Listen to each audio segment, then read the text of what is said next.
So I want to bring in a very special guest and a dear brother of mine.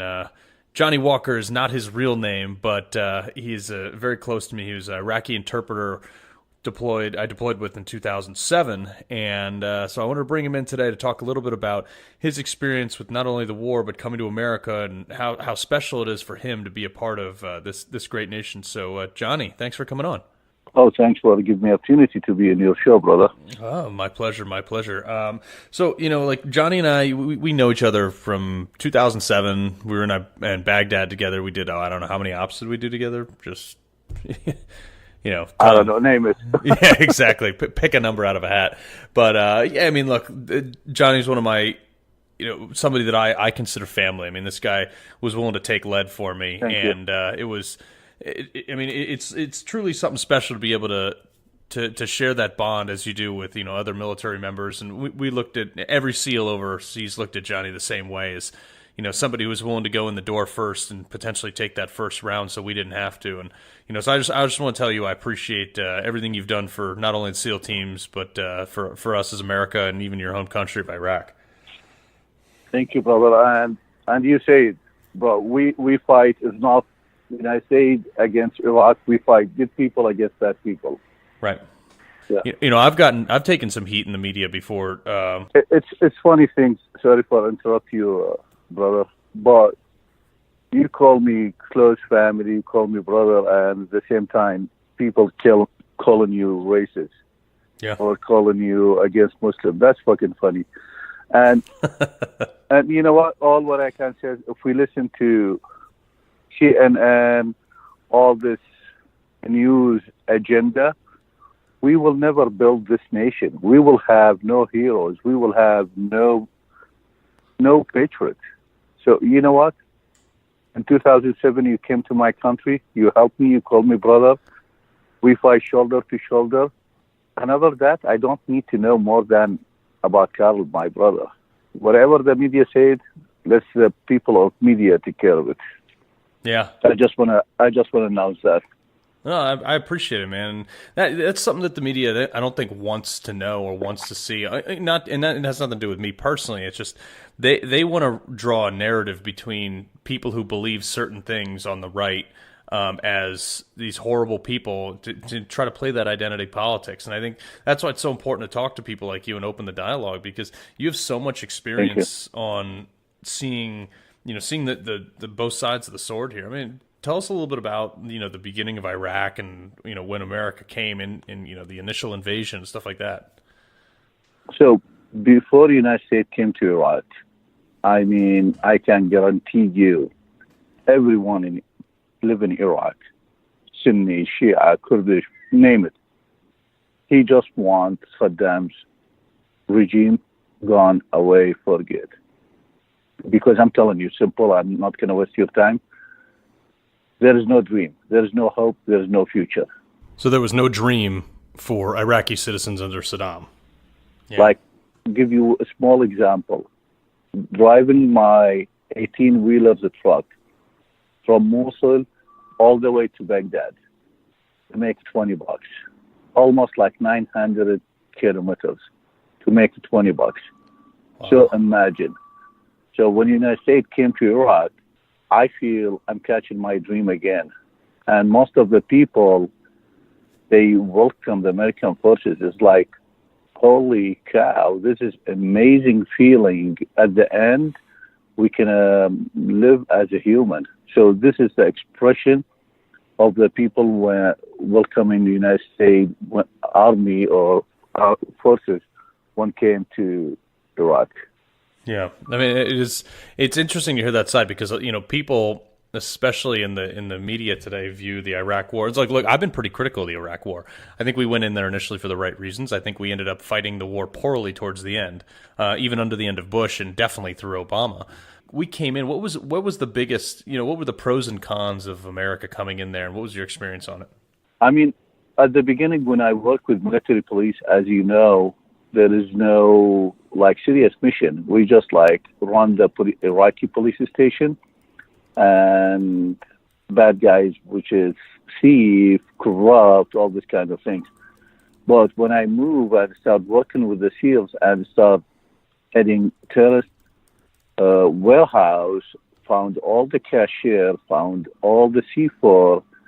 I mean, I remember knocking over those houses with you and seeing all that stuff. I mean, this was mass destruction. I mean, huge munitions hidden in the walls, and it was a sight to be seen. And those are the people that were perpetuating violence on your own people in Iraq.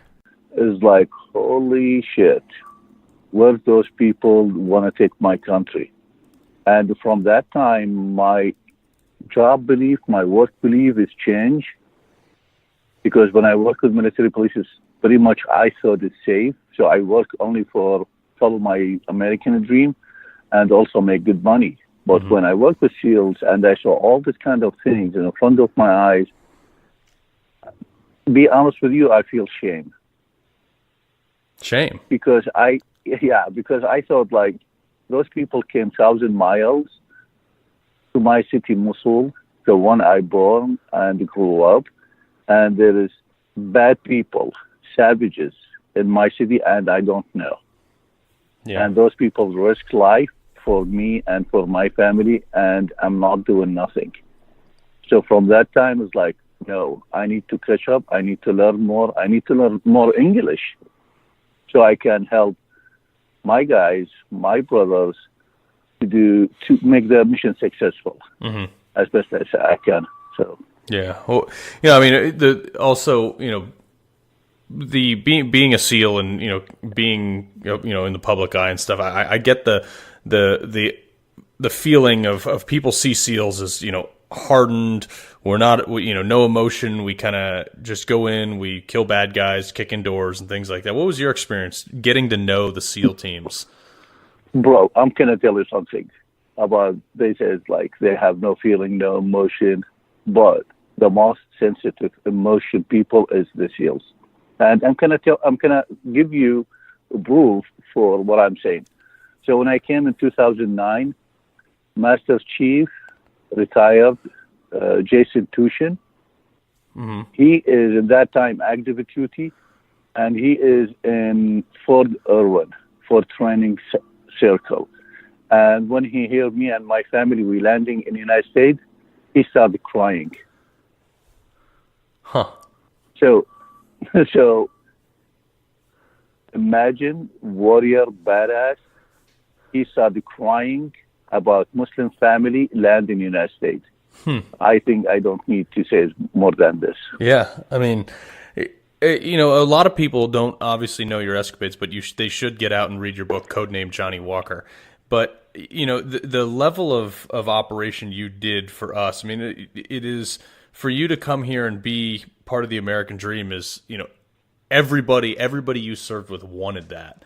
And I think it is, I'm glad you're willing to portray, things how they actually are rather than, just with the narrative. But, for you, what has been the immigration process? I know that, you've been trying to get here to America, get your family to America for a long, long time.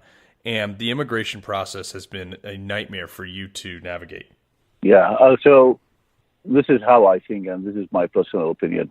The United States is not small, unknown island in middle of nowhere, and everyone can come. And so it's the United States. It's the United States of America, the greatest nation in the world. You have to be legal. You have to do something to this country to earn to be in this country. So for me and my family, my United States is not a small island in the middle of nowhere. It's the United States of America, the great nation in the world now. The country leads the world now. So this country deserves at least to be legal when you came here. That's it. Small things. And for me, I don't know. I mean, I came here since 2009, and by an accident, I get DUI, and I'm waiting to finish 5 years. So supposedly from 2009, I should take my citizenship 2015 or 2014, but because I get the DUI, I have to wait 5 years. So we're talking about 2019 or 20. Wow. I know it sucks, but I have to follow the process. I Yeah. respect that. It's hurt me. Like, I feel in deep my heart I deserve to have the American passport in my pocket, but it is what it is. I make mistake, and I am responsible about my mistake. There's, to hear you say that actually is amazing, because it just it's such a sense of pride for you to to hold a U.S. passport, and then you have so many people who just think that it's owed to them. Especially you have American citizens that have not given a fraction of what you've given to this country, and they have no respect. They don't know half the things you know about Constitution and our electoral system and the things you need to know to take the citizenship test. And it just it deeply saddens me for those people who think that everybody deserves a free ride and things like. What do you say to people like that? I don't know. I mean, we cannot change ignorance. Yeah. You know what I mean? And all what I can say is, hey, every time when you wake up in the morning, just appreciate what you have. Yeah. And for me, it's like every day is a dream. Now, I saw my kids, they go to the school and no one stopped them. What's your belief? What's your nationality? And teacher is smiling, people are smiling, everyone welcome them. I'm not saying we live in perfect world. Yeah, there is some asshole, there's some bad people, and this is everywhere. But the majority of the people, especially when they know what we did before we came here, they just happy. Right. When you're out there, I mean, you're a Muslim. Now. I know. But I was like, you're a Muslim guy. When you're out in the street or something like this, has anybody ever stopped you or said anything to you? Or No, bro. They call me hero. What are you talking about? Chris Kyle, other American hero who's called him racist too. Yeah, exactly. First time when he signed his book, he said, "Hey guys, before you shake my hand, we have a real hero, and he is not even American. He is Iraqi. His name Johnny Walker. Please stand up." And he told him, "Don't shake my hand before you shake hand the real hero who saved our lives." This is the type of American people. Other one, when I came here in 2009, he brought me a car as a gift. Another one, he paid my Cox. Another one, SDGE. Another one, pay another things. Another one his wife took my family to Costco, and they bought for $3,000. Until now, we use some stuff from Costco from 2009. So, I mean, I don't know. I respect everyone, his opinion, if he says racist, American or not. But for me, all what I saw, American patriots, they just give without waiting when I'm going to give it to them back. Yeah. So I don't know. I'm lucky. This is what I saw. This is my experience with American people. And I'm going to tell you one story. So when I came, I met by an accident one of my very close friends. His name Tom Buffet. He's an investigator of the Navy. He's retired now.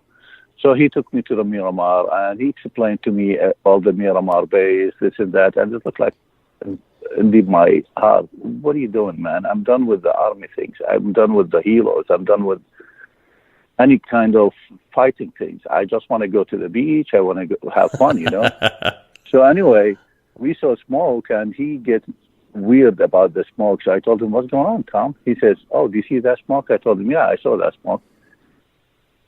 But this is not your house." He says, "Yes, it's not my house, but it's my country."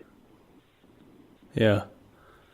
Huh. So imagine people how much love this country without waiting someone to say thank you. They don't pretend we love this country. No, they in deep heart, they love it.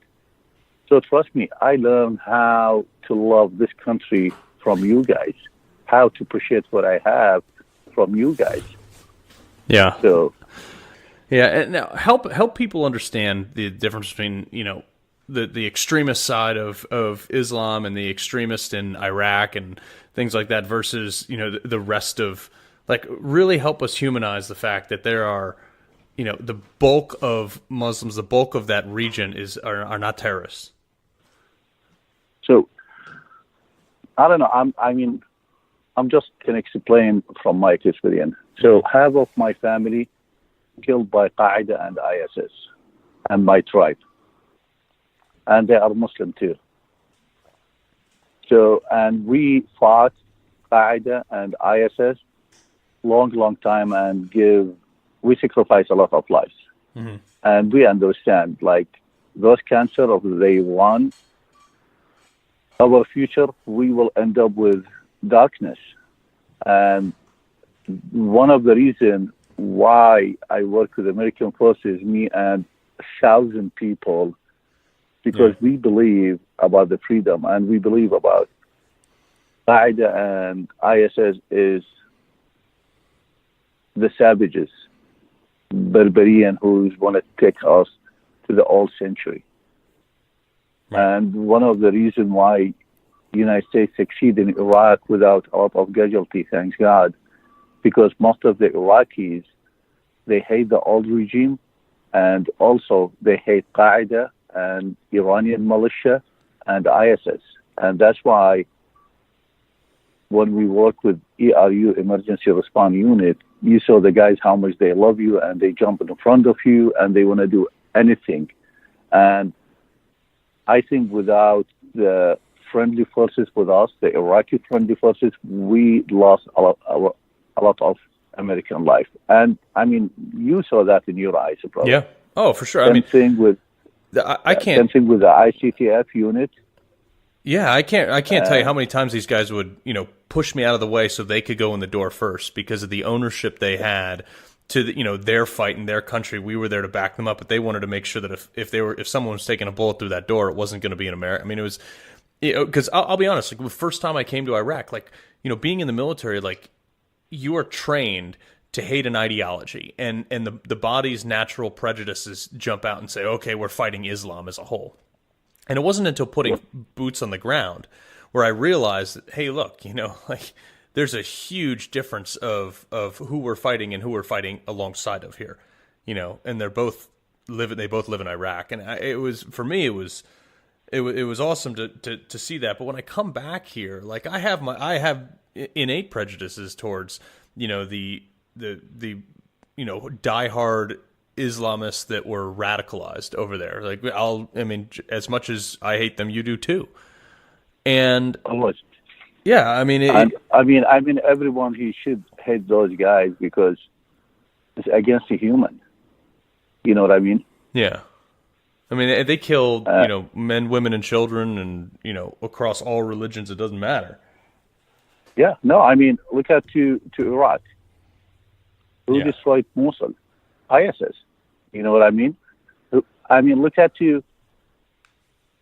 most of the casualties from Sunnis.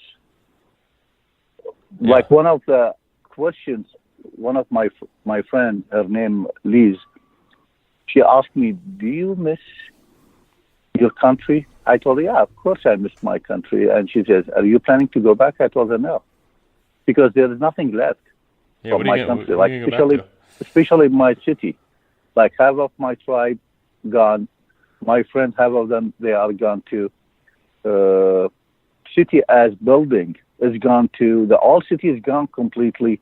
So there's no memories, no friends. Why I am going there? You know what I mean? Yeah. So this is what we fight. We fight the people who use in part of Islam to serve those guys' purpose and agenda. Yeah. Since I start understanding the life, my family, they never teach me hate or anything against other religions. I remember when I'm like 12, 13 years old, first time when I went to the church in my city, Mosul is old history church. Mm-hmm. They accept me, and I didn't feel I am strange. And my best friend, they are Christian. We live this life together. My very close friend, they are Christian, and we live together. We have fun together. So my point is, the extremists, they use religion against everyone who want to live free. And this is why they fight United States, because they know if United States build the right to freedom in Iraq, the people of Iraqi, they can be civil, can have civilization, and those people are against all this kind of things. Mm-hmm. Hearing this side of it is pretty moving for. I mean, me, I've heard it. We've been friends for over a decade now, and hearing it, you hear all the time about hate speech in America, and people hate this and people hate that. But at the end of the day, like I don't witness this stuff. Bro, that there's this narrative. Don't listen to CNN. CNN worse than ISIS, bro. Wait, CNN. What did you say? CNN is worse than ISIS? Yeah, because CNN want to take this country extreme left or extreme right, just to serve her own agenda. Yeah. They don't care about the United States of America. They don't care about the sacrifice of the people, tears, blood, for 100 years to build this nation. Huh. I mean, look at them, how they present the media, how they run the show. It looks like you don't feel comfortable as American about the way how they feed you, the way how they want you to know. So yeah, well, so I've done obviously been on CNN a lot, and they've obviously reported on me quite a bit. What do you think about? They were pretty negative on the travel ban. What do you think about when President Trump decided to put in that travel ban from the 7 predominantly Muslim nations? I mean, you think that was the right thing, wrong thing? So I'm gonna say yes is right things, because in 2011, Obama travel ban Iraqi Muslim traveled to the United States for 6 months, and no one mentioned that. Second thing, when Obama, he's the president of the United States, he brings a lot of Syrian people. And I'm not saying they are ISIS, I'm not saying they are extremists, but all what I can say, those people under the war zone for big head. And they have bad PTSD. And Obama bring him without having healed from the brain injury or anything, and threw him among American community. And like I said, they are good people. There is nothing wrong with them, but there's bad people among them. 100%, because there's no database. All the database run by Iran and Syria. So how come the Muslim countries? If you want to have solid database. How come other Muslim countries in the area aren't taking these refugees? Yeah, because they are racist. They are real racist. And look at Saudi Arabia, UAE, Kuwait, Bahrain. They are rich mother country. They can build camp with $1 billion. And instead of people complain about United States, they stop immigrant. If United States live on the border and there is war in Mexico and people are starving and people, they want to save lives, kids and women, yes, you can blame United States. But they live 1,000 miles and you blame United States and you don't blame the Muslim neighbor country. This is so stupid. Right. This is so stupid. Yeah, I mean, look at the refugee crisis that's going on in Europe and places like that. You see, there's a lot of people that are in need, but there's also a lot of people that are real bad dudes or bad, in the bunch, and it's tearing these countries apart. I mean, like London is one of them. Germany's seeing it. I mean, this is a crisis we're seeing here, and it's like I said, it's an unfortunate thing that there's a lot of people in need that are legitimate refugees, but there's a lot of people taking advantage of it. And if you look at it, sorry to interrupt you, in Europe, most of the people who go legally, they became good citizens for that country. The people who came illegally, you find all the criminal activity, all the knife attack, all the metro attack. So this is give us another proof that Trump, he did the right things by announce the travel ban, and I support him until now. Yeah, it's pretty shocking. But Well, Johnny, I appreciate you coming on, man. Where can people follow you, get your book, et cetera, et cetera? Thank you so much for this opportunity. And you know what? Just be proud for who you are. You are American. It's a huge deal. Thank you, guys. Big statement. Thanks, Johnny. I'm glad you guys got a chance to listen to who he is and what he comes from and the experiences we've had together. This is something that most Americans don't understand. This whole side of the war effort and the immigration side. This is a guy who came here legally through the painful channels after serving American troops overseas for almost a decade, and still he can barely get his citizenship. I mean, you heard about his one struggle, but other than that, I mean, this guy who is given more to this country, and I will be forever grateful for some of the things he did, because there's a time or two where he saved my life. So go get his book, Codename Johnny Walker. It's on Amazon. It's worth reading. And thanks for tuning in to Liberty and Cocktails. Hey, folks, thanks for tuning in today. We appreciate it. Make sure you follow us on Twitter at Liberty Cocktail or follow me at Carl Higbee. See you next time.